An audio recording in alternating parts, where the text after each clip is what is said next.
नमस्कार दोस्तों, कृत्रिम रोशनी यानी आर्टिफिशियल लाइट पर आधारित इस खास एक्सप्लेनर में आपका बहुत बहुत स्वागत है। जरा सोचिए, बिना रोशनी के हमारी जिंदगी कैसी होती।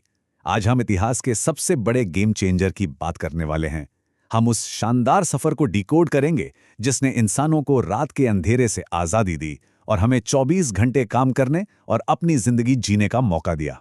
अब इस पूरी कहानी की शुरुआत थॉमस एडिसन के एक बेहद मशहूर और प्रेरणादायक कोट से होती है।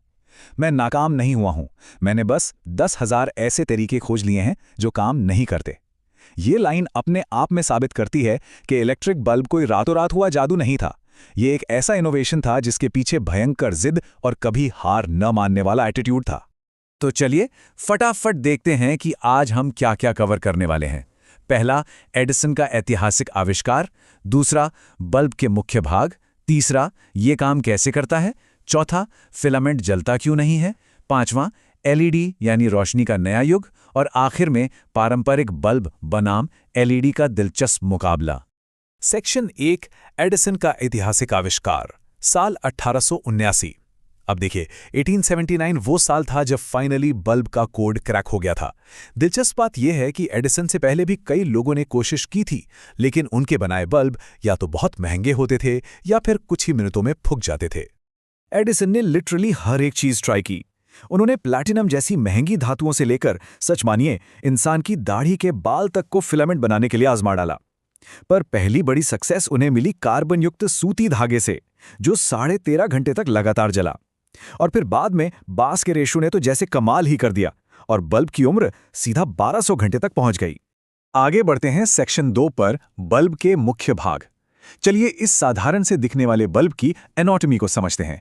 बाहर से सिंपल सा दिखने वाला ये कांच का गोला असल में एक बहुत ही तगड़ा सर्वाइवल मैकेनिज्म है। इसके 5 मुख्य हिस्से हैं। बेस, जो इसे सॉकेट से जोड़ता है। सपोर्ट वायर्स, जो फिलामेंट को थामे रखते हैं। टंगस्टन का बना फिलामेंट। और सबसे खास, ये कांच का गोला और इसके अंदर मौजूद आर्गन जैसी अक्रिय गैस, जो मेन फिलामेंट को बाहरी दुनिया से बचाकर रखती है। अब आते हैं सेक्शन 3 पर। ये काम कैसे करता है।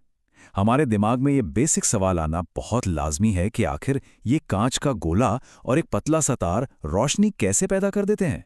तो सबसे क्रूशियल पॉइंट है ये रेजिस्टेंस, यानी प्रतिरोध का विज्ञान। जब बिजली इस टंगस्टन फिलामेंट से होकर गुजरती है ना, तो ये तार बिजली के रास्ते में एक भयंकर रुकावट पैदा करता है। ये बिल्कुल एक घर्षण या फ्रिक्शन की तरह काम करता है, जिससे तार एकदम सुपर हीट हो जाता है। साइंस की भाषा में इसी अवस्था को इनकैंडेसेंस या ताप दीप्ति कहते हैं।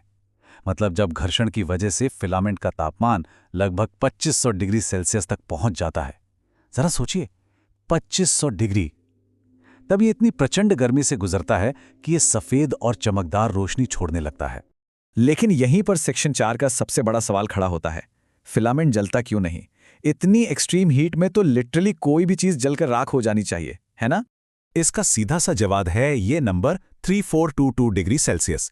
ये टंगस्टन का मेल्टिंग पॉइंट है। आधुनिक बल्बों में टंगस्टन का इस्तेमाल किया ही इसीलिए जाता है क्योंकि ये इस विशाल तापमान से पहले पिघलता ही नहीं है। और चूंकि बल्ब का तापमान 2500 डिग्री के आसपास रहता है, तो हमारा फिलामेंट बिल्कुल सेफ जोन में रहता है। तो फिलामेंट के सुरक्षित रहने के पीछे 2 सॉलिड कारण हैं। पहला तो यही टंगस्टन का हाई मेल्टिंग पॉइंट, और दूसरा सबसे अहम कारण ऑक्सीजन का ना होना। किसी भी चीज को जलने के लिए ऑक्सीजन चाहिए होती है, इसलिए बल्ब के अंदर से सारी हवा निकालकर उससे वैक्यूम कर देते हैं या अक्रिय गैस भर देते हैं। ऑक्सीजन ही नहीं होगी तो वो जलेगा कैसे। सिंपल लेकिन जीनियस। खैर, तकनीक कभी एक जगह रुकती तो है नहीं। अब बात करते हैं सेक्शन 5 की, एलईडी, रोशनी का नया युग। ये वो डिजिटल छलांग है जिसने पूरी दुनिया को बदल कर रख दिया। हमें पुराने बल्ब छोड़ने क्यों पड़े। क्योंकि एडिसन के बल्ब में एक बहुत बड़ी कमी थी। असल में वो रोशनी कम देते थे और एक तरह से हीटर का काम ज्यादा करते थे। इन बल्बों की 90% एनर्जी सिर्फ गर्मी पैदा करने में वेस्ट हो जाती थी। दुनिया को एक ऐसे सोल्यूशन की जरूरत थी जो ज्यादा एफिशिएंट हो। अब इस स्लाइड में जो बात सबसे इंटरेस्टिंग है ना, वो है इलेक्ट्रोल्यूमिनेसेंस। ये एकदम नया कॉन्सेप्ट है। एलईडी यानी लाइट एमिटिंग डायोड में आग या गर्मी वाला कोई चक्कर ही नहीं है। इसमें एक पीएन जंक्शन डायोड होता है। जब इससे इलेक्ट्रॉन्स गुजरते हैं तो वो सीधा फोटॉन्स यानी रोशनी छोड़ते हैं, बिना कुछ जलाए रोशनी। ये एकदम कूल और हाईली एफिशिएंट डिजिटल फिजिक्स है। तो चलिए आते हैं अपने आखिरी सेक्शन 6 पर। पारंपरिक बल्ब बनाम एलईडी, एक सीधा और स्पष्ट मुकाबला। एडिसन की विरासत और आज की आधुनिक तकनीक के बीच का फर्क। एनर्जी की बात करें तो ये गैप बहुत बड़ा है। जहां पुराना वाला बल्ब 100 वाट बिजली सोखता था, वहीं आज का एक एलईडी बल्ब सिर्फ 9 से 12 वाट में उतनी ही गजब की रोशनी दे देता है। इसका सीधा मतलब है बहुत सारी बिजली की बचत और हमारे बिजली के बिलों में भारी कटौती। और इस चार्ट को देखिए, लाइफ स्पैन यानी उम्र के मामले में तो एलईडी की कोई टक्कर ही नहीं है। पुराने बल्बों का फिलामेंट नाजुक होता था, जो मुश्किल से 1000 घंटे टिकता था, पर एलईडी सीधा 50,000 घंटे, क्योंकि इसमें टूटने वाला कोई तार होता ही नहीं है। ये बस एक rough and tough solid chip है। तो कुल मिलाकर अगर हम फीचर्स को देखें तो हाँ, एलईडी तकनीक शुरुआत में थोड़ी महंगी जरूर लगती है, लेकिन चूंकि ये बिजली बहुत कम खाती है और गर्मी बिल्कुल पैदा नहीं करती, इसलिए लॉन्ग टर्म में ये बहुत बड़ी बचत है। और सबसे जरूरी बात, एनर्जी बचाकर ये हमारे पर्यावरण के लिए भी बहुत बेहतरीन है।